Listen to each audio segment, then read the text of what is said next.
नमस्कार। मैं Jitendra Wasnik, chairman Nagpur city multi state credit cooperative society limited, एक बिजनेसमैन, एक पब्लिक स्पीकर और एक बिजनेस कोच।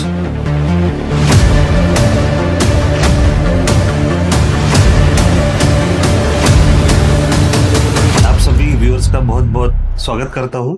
आज जो हम विषय आपके साथ डिस्कस करने वाले हैं वो है गोल। दोस्तों, गोल में फोकस होना बहुत जरूरी है। और एक बार गुरु द्रोणाचार्य ने सभी 5 पांडवों की एक परीक्षा लेने के लिए झाड़ पर एक नकली चिड़िया रख दी और सभी को 5 पांडवों को बुलाया।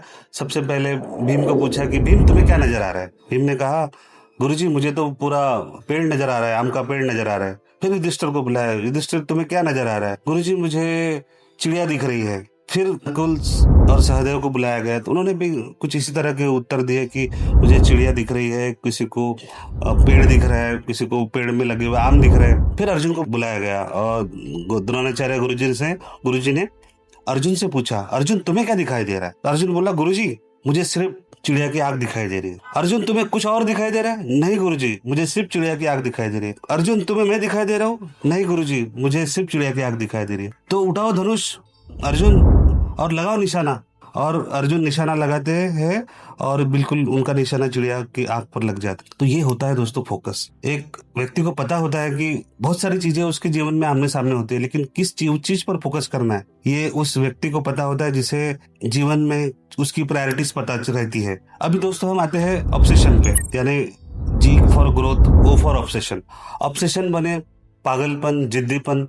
जब कभी किसी एक टारगेट को पाने के लिए हम ऑब्सेस्ड हो जाते हैं तो बहुत ज्यादा चांसेस हो जाते हैं दोस्तों कि हम उस टारगेट को कंप्लीट कर पाए या उस चीज को हम अचीव कर पाए। सपना कोई भी हो सकता है, छोटा बड़ा गोल कुछ भी हो सकता है, लेकिन प्रोसेस दोस्तों एक ही है। जब हम किसी चीज को पाने के लिए हम पूरी तरह से जब फोकस हो जाते हैं तब हमारा शरीर, बुद्धि, मांसपेशियां, नसें सब मिलकर उस चीज को करने के लिए काम करने लग जाती है, उस गोल को अचीव करने के लिए लग जाती है। स्वामी विवेकानंद जी से भी एक बार पूछा गया, गुरुजी आप बताइए कि जीवन में सक्सेस कैसे हुआ जा सकता है। तो स्वामी विवेकानंद जी बोले, अगर आप एक विचार को दिल में बसा ले और उस विचार को, उस टारगेट को कंप्लीट करने के लिए जब अपना तन मन धन और शरीर को हर तरह से झोंक दे तो कोई ऐसी संभावना नहीं होती कि आपका टारगेट कंप्लीट ना हो। ऐसे स्वामी विवेकानंद जी ने कहा था। तो दोस्तों इसी तरह एक सोक्रेट ग्रीक फिलोसोफर है, उनकी भी एक कहानी मुझे इसी वक्त याद आ रही है और लगभग इसी विषय पर है कि जो सोक्रेट्स है उनको पूछा जाता है उनके एक शिष्य के माध्यम से कि गुरुजी आप मुझे सक्सेस होने का कोई फार्मूला बताइए, जीवन में सक्सेस कैसे हुआ जाता है ये बताइए। तो सोक्रेट्स उनको गुरुजी जो है उनको बोलते कि एक काम कीजिए, आप सुबह 5 बजे मुझे मिलने आइए। जब वो शिष्य उनसे मिलने जाता है तो गुरुजी उसको लेकर चलते हैं तालाब की तरफ। सुबह सुबह के जो ठंडी के समय तालाब की तरफ वो लेकर जाते हैं और धीरे धीरे तालाब की तरफ लेके जाते हैं। तालाब के पास जाने के बाद गुरुजी उसको तालाब में चलने के लिए बोलते हैं। तो शिष्य जैसा गुरुजी बोलते हैं वैसा वैसा करने लगता है, तालाब में जाने लगता है। तालाब में जाने के बाद और आगे चलता है। तब शिष्य के मन में कुछ प्रश्न उठता है कि अरे गुरुजी, मैं तो आपसे एक सक्सेसफुल का फार्मूला पूछने आया हूँ। मैं ये जानने आया हूँ कि दुनिया में सक्सेसफुल कैसे हुआ जाता है। आप मुझे कहाँ पानी में इतना गहरा लेके जा रहे। तो गुरुजी बोलते हैं, तुझे जानना है ना सक्सेसफुल कैसे हुआ जाता है। हाँ गुरुजी, फिर तुझे जो मैं बोल रहा हूँ तुझे फॉलो करना पड़े। ऐसा बोलते हुए गुरुजी उसको और आगे ले जाते हैं। आगे ले जाते हुए पानी फिर शोल्डर तक आ जाता है और पानी उसके गले तक आ जाता है। उसके बाद पानी धीरे धीरे से उसके चेहरे पर आने लगता है और फिर वो एकदम घबराने से लग जाता है कि अरे यार कहीं मैं जाकर डूब ना जाऊँ। इतना सोचते वक्त ही जो सोक्रेट्स है उसका गला पकड़ते हैं पीछे से और उसको पानी में डुबा देते और उसको पकड़ के रखते कुछ वक्त के लिए। और जो शिष्य काफी छटपटाता है, काफी कोशिश करता है कि वो बाहर निकले, काफी ऑब्सेस्ड हो जाता है कि वो किसी तरह वो बाहर निकले। और लेकिन फिर गुरुजी एकदम आखिरी के मौके पर उसका हाथ छोड़ देते हैं और एकदम वो छबाक से पानी से बाहर निकलता है। और पानी से बाहर निकलने के बाद गहरी गहरी सांसें लेने के बाद गुरुजी से काफी नाराजगी व्यक्त करता है कि बोलता है, गुरुजी आपसे मैं सक्सेस होने का फार्मूला लेने आया था, लेकिन आप तो मेरी जान लेने पर तुले हुए, आपने तो मुझे पानी में ही डुबा दिया। वो तो मैं अच्छा हूँ कि कैसी तरह मैं अपने आप को बाहर निकल पाया। तो गुरुजी ने उसे एक प्रश्न किया। शिष्य बोले, एक बात बता, जब मैंने तुम्हें पानी में डुबाया तुम किस चीज के लिए तड़प रहे थे, किस चीज के लिए तुम ऑब्सेस्ड हो रहे थे, किस चीज के लिए तुम छटपटा रहे थे। शिष्य बोला कि गुरुजी मैं सिर्फ थोड़ी सी ऑक्सीजन प्राणवायु मेरे तक पहुंचे, इसके लिए मैं छटपटा रहा था, इसके लिए मैं तड़प रहा था और इसी तरह मैं कोशिश करते हुए आ रहा है। तो गुरुजी बोले बस ये जो तड़प तुमने महसूस की है ना पानी में से जब निकलने के लिए, ये तड़प जब तुमको, ये ऑब्सेशन जब तुमको तुम्हारे जीवन में तुम्हारे सक्सेसफुल होने के लिए अगर तुमको इतनी तड़प जब आ जाएगी तो उस दिन आप सक्सेसफुल हो जाओ। तो दोस्तों ये कहानी थी कि हम कितने इंटेंस है या कितने स्ट्रगलिंग है या कितना मेहनत कर रहे हैं या कितने जिद्दी और पागलपन है यार ऑब्सेस्ड है अपने गोल को पूरा करने के लिए। उस पर डिपेंड होता है दोस्तों कि हम कितने जल्दी हम अपने गोल को पूरा कर सकते हैं या कितने जल्दी हम अपने एक विजन टारगेट या इस चीज़ों को हम अपने लाइफ में सक्सेसफुली पा सकते हैं। अब हम आते हैं गोल के तीसरे अल्फाबेट की तरफ जो है ए, और जिसको हम स्टैंड करते हैं अग्रेसिवनेस के लिए या एक आक्रामक एक्शन के लिए। दोस्तों आप जितना बड़ा सोच सकते हो उतना बड़ा बन सकते हो और इसके लिए ज़रूरी है हमारे रेगुलर एफर्ट्स और इसके लिए रेगुलर एफर्ट्स से काम नहीं चलेगा। इसके लिए आपको अग्रेसिव एक्शंस लेने पड़ेंगे। दोस्तों रेगुलर एफर्ट्स से वही होगा जो आज तक आपके लाइफ में होता है, कुछ नहीं बदलने वाला। अगर आप कुछ बदलना चाहते हैं तो आपको रेगुलर एफर्ट्स के अलावा एक्स्ट्राऑर्डिनरी एफर्ट्स, अग्रेसिव एफर्ट्स डालने पड़ेंगे अपने जीवन में, क्योंकि अभी जो का समय है पूरा कंपटीशन का समय है। रेगुलर एफर्ट्स लेने वाले हजारों लोग हैं, बहुत ज़्यादा कंपटीशन है, लेकिन जो लोग एक्स्ट्राऑर्डिनरी एफर्ट लेते हैं या अग्रेसिव एक्शंस लेते हैं ऐसे लोग तो उंगलियों पर गिनने लायक भी नहीं है। लोग बोलते हैं कि बहुत कंपटीशन, अरे कंपटीशन है लेकिन उन लोगों की नहीं है जो लोग बहुत ही सुप्रीम है या बहुत ही मेहनत करने के लिए तैयार है या वो बहुत ही अपने आप को किसी भी पेन में डालने के तैयार है। जो लोग तैयार है हर परीक्षा के लिए, हर मुश्किल घड़ी के लिए, हर तरह की मेहनत करने के लिए, उनके लिए कंपटीशन है दोस्त। इसीलिए अगर हमें सक्सेस होना है तो हमें रेगुलर एफर्ट्स से थोड़ा बड़ा चढ़ा के अग्रेसिव एफर्ट्स या आक्रामक एक्शंस हमें लेने पड़ेंगे। और इसी का एक छोटा सा एग्जाम्पल स्टोरी के माध्यम से वापस मैं आपको बताना चाहूँगा। आपने दशरथ माझी का नाम सुना ही होगा।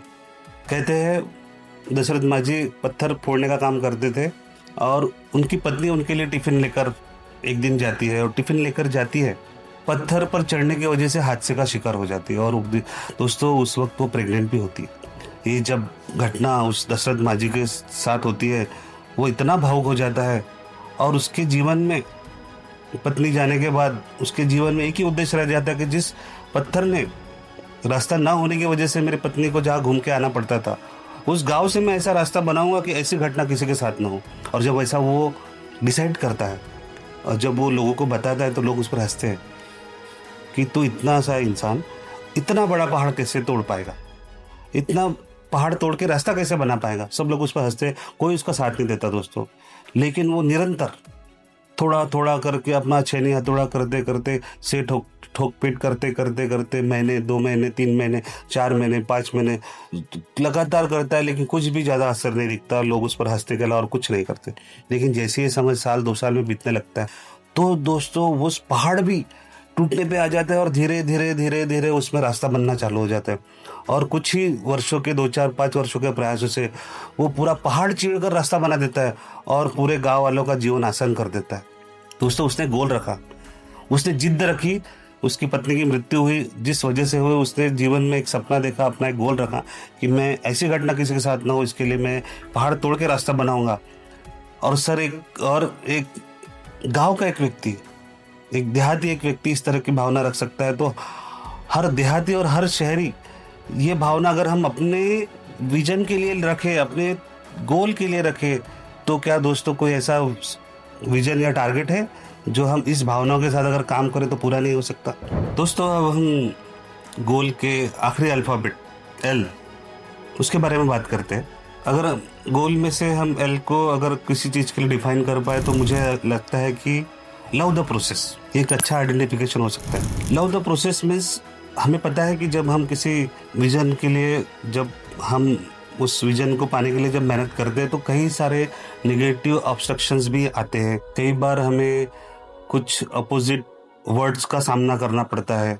ऐसे वक्त में अगर हम अपने आप को संभालने के लिए अगर हम विजुलाइज करें रिजल्ट्स को कि भले ही हमें इतनी तकलीफें हो रही है लेकिन जब इसका एंड रिजल्ट जो होगा वो इतना अच्छा होने वाला है, इस चीज़ को जब हम विजुलाइज करते हैं तो ये जो नेगेटिव इफ़ेक्ट्स और जो नेगेटिव बातें हैं जिससे हमारा कॉन्फिडेंस लूज़ होता है, ऐसा होने से हम अपने आप को बचा सकते हैं। और हमें अपने उस प्रोसेस से प्यार होना चाहिए जिस प्रोसेस से हम लोग अपने विजन की पूर्ति करने वाले हैं, मतलब हम अपने टारगेट को पूरा करने वाले हैं। वो प्रोसेस तकलीफ भरा होगा ही होगा, इसमें कोई दो राय नहीं है। इसलिए उस चीज़ को हम जितना एक्सेप्ट करें, क्योंकि no pain no gain, simple सी बात है। अगर आप कुछ पाना चाहते हैं तो आपको अपने आप की अपनी आदतें बदलनी पड़ेगी, अपने आप को बदलना पड़ेगा। और जाहिर सी बात है, आपको अगर कुछ लाइफ में सक्सेस होना है, गोल कंप्लीट करने हैं, तो आपको पेन सहन करना पड़ेगा, मेहनत करनी पड़ेगी। तो इन सब के लिए डेफिनेटली हमको कंफर्ट जोन से निकलना पड़ेगा। हम जिस परिस्थिति में है उसी परिस्थिति में हम सक्सेस हो जाएंगे या उतने ही मेहनत में हम अपने आप को सफल मान पाएंगे, ऐसा नहीं होता है दोस्तों। हमें कंफर्ट जोन से निकलना पड़ेगा। अगर किसी काम को करने के लिए अगर आप 8 बजे उठते हैं और किसी काम को करने के लिए अगर आपको 5 बजे उठना ज़रूरी है तो करना पड़ेगा। किसी काम को करने के लिए आपको रोज़ 8 घंटे देते हैं, लेकिन आप कुछ एक्सीलेंट करना चाहते हैं तो उसके लिए आपको 12 घंटे देने पड़ेंगे या 10 घंटे देने पड़ेंगे। ये एक्सीलेंसी लाने के लिए अपने को कंफर्ट जोन से बाहर निकलना पड़ेगा, क्योंकि आदमी हमेशा यही चाहता है कि मैं अपने आप में कोई बदलाव नहीं करूँ, हर चीज़ मेरे साथ अच्छी हो। ये दोस्तों पॉसिबल नहीं है। इसीलिए इस प्रोसेस में, अपने इस जो सक्सेस के प्रोसेस में जो पेनफुल पार्ट है उसको हमें प्यार करना पड़ेगा, in the sense love the process, और कंफर्ट जोन से हमें बाहर निकलना पड़ेगा। दोस्तों याद कीजिए या समझने की कोशिश कीजिए कि गांधी जी, राष्ट्रपिता गांधी जी ने जब कई सत्याग्रह किए, कई लड़ाइयाँ, कई सत्याग्रह किए, कई बार अंग्रेजों से मुकाबला किया, कई बार अनशन किए, तो क्या उन्होंने इस तरह की शर्तें रखी होगी कि अगर रात के 10 बज गए तो मैं नहीं रुकूंगा, संडे रहा तो मैं नहीं आऊँगा, पुलिस के डंडे पड़े तो मैं वहाँ खड़ा नहीं रहूँगा? क्या इस तरह की शर्तें रखी होगी? नहीं दोस्तों, वो अनकंडीशनल सरेंडर हुए, क्योंकि उन्हें जो चाहिए था उसके लिए उनमें वो विल पावर थी कि वो जो चाहिए वो करने के लिए वो कुछ भी करने को तैयार थे। डॉक्टर बाबा साहेब अम्बेडकर, दोस्तों उस इंसान को, डॉक्टर बाबा साहेब अम्बेडकर को पढ़ने लिखने के लिए उन्हें स्कूल से बाहर अपनी अलग सी बोरी की चटाई लाकर बैठना पड़ता था। पानी भी पीना हो तो दूर से कोई उनको पानी पिलाता था। और स्कूल के बाहर पढ़कर वो व्यक्ति विद्वान बन पाए। वहां से अपनी जर्नी करते करते विदेशों तक पढ़ने गए और भूखे रहकर 18 घंटे पढ़ाई की लाइब्रेरी में। तो क्या उन्होंने कहा होगा कि नहीं, मैं स्कूल जा रहा हूँ, अगर मुझे स्कूल के बाहर बिठा है तो मैं नहीं पढ़ूंगा, मुझे खाना नहीं मिला तो मैं पढ़ाई नहीं करूंगा, या मैं अगर इस तरह की सुविधा नहीं मिली तो मुझे अच्छा टेबल कुर्सी नहीं मिला तो मैं नहीं पढ़ूंगा? ऐसी कोई कंडीशन नहीं रही। इसलिए दोस्तों वो अमर हो गए और बाद में इतना पढ़े कि भारतवर्ष में उनके जितना पढ़ा हुआ इंसान तब तक कोई नहीं हुआ और उन्होंने संविधान लिख डाला। अब्दुल कलाम आजाद, डॉक्टर अब्दुल कलाम आजाद साहब का अगर एग्जाम्पल लेंगे तो उन्हें पायलट का लाइसेंस नहीं दिया गया, उन्हें फिजिकली अनफिट माना गया पायलट के लिए। और उसी व्यक्ति ने न जाने कितनी मिसाइलें बना दी, न जाने कितने सैटेलाइट आसमान में भेज दिए। दोस्तों कोई आदमी अगर किसी जीत पे अड़ जाए ना तो कोई कायनात उसे रोक नहीं सकती। कोई दुनिया में ऐसा काम नहीं है जो अगर हम पॉजिटिवली सोचे और अपने तन मन धन से, अपने पूरे दिमाग से, पूरी बुद्धि से और पूरी मेहनत से उसको करने लग जाए, तो मुझे नहीं लगता कि दुनिया में कोई ऐसी चीज है जो हम कर नहीं पाएंगे दोस्तों। और यही है दोस्तों, गोल के बारे में तो बहुत सारी बातें कर सकते हैं, लेकिन आज इतना ही डिस्कशन हम गोल के बारे में करते हैं। और इस डिस्कशन को क्लोज करते हुए 2 लाइनें मैं कहना चाहूंगा कि जीत की खातिर जुनून चाहिए, जहां उबाल हो ऐसा खून चाहिए, ये आसमान तो आएगा जमीन पर, ये आसमान तो आएगा जमीन पर, बस इरादों में जीत की गुन चाहिए, बस इरादों में जीत की गुन चाहिए। मैं समझता हूँ कि आज का एपिसोड भी आपको बहुत अच्छा लगा होगा और इसी तरह के एपिसोड भी हम और सामने लेकर आएंगे, लेकिन उसके लिए बहुत ज़रूरी है कि हमको बहुत सारा प्यार मिले। इसके लिए हमारे चैनल को शेयर, सब्सक्राइब और लाइक कीजिए और अगले एपिसोड के लिए डेफिनेटली आप लोग इंतज़ार करेंगे, ऐसी मैं मंशा रखता हूँ और आप लोगों का बहुत बहुत धन्यवाद देता हूँ। और इस एपिसोड को खत्म करता हूँ। Thank you.